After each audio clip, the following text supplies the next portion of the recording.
Hi hello வணக்கம், welcome to Bala's kitchen. ருசிச்சு சாப்பிடுங்க.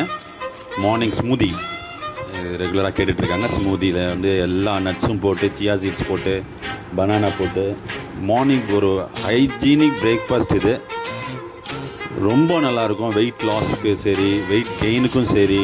வெயிட் லாஸ்க்கு வந்து நீங்கள் வந்து பால் ஊற்றக்கூடாது, வெயிட் கெயினுக்கு வந்து பால் ஊற்றலாம். வெறும் பால் இல்லாமல் மற்றதெல்லாம் போட்டு அப்படியே அடித்து எதுவுமே நீங்கள் பண்ண தேவையில்லை. எந்த ஒரு சர்க்கரையோ வெல்லமோ நாட்டு சர்க்கரையோ எதுவுமே போட வேண்டாம்.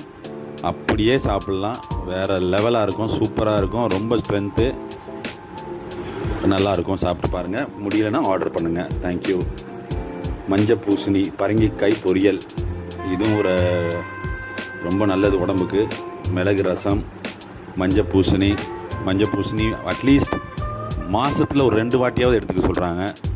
நார் சத்து அதிகம், அதில் ரொம்ப நல்லது. மிளகு ரசம் டெய்லி வீட்டில் வைக்கிறது நல்லது தான்.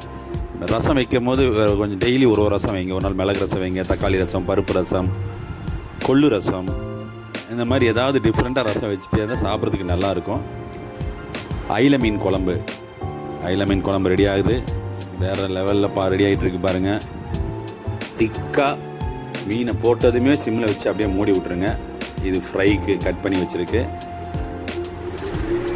கால் சூப்பு, ஆட்டுக்கால் பாயா சூப் மாதிரி கேட்டிருந்தாங்க.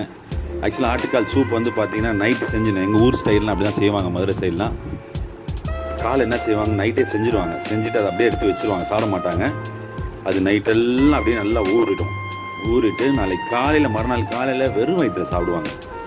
அவ்வளோ பவர் அதுக்கு. வெறும் வயிற்றில் சாப்பிடும்போது அந்த மாதிரி ட்ரை பண்ணி பாருங்கள். தேங்க்யூ.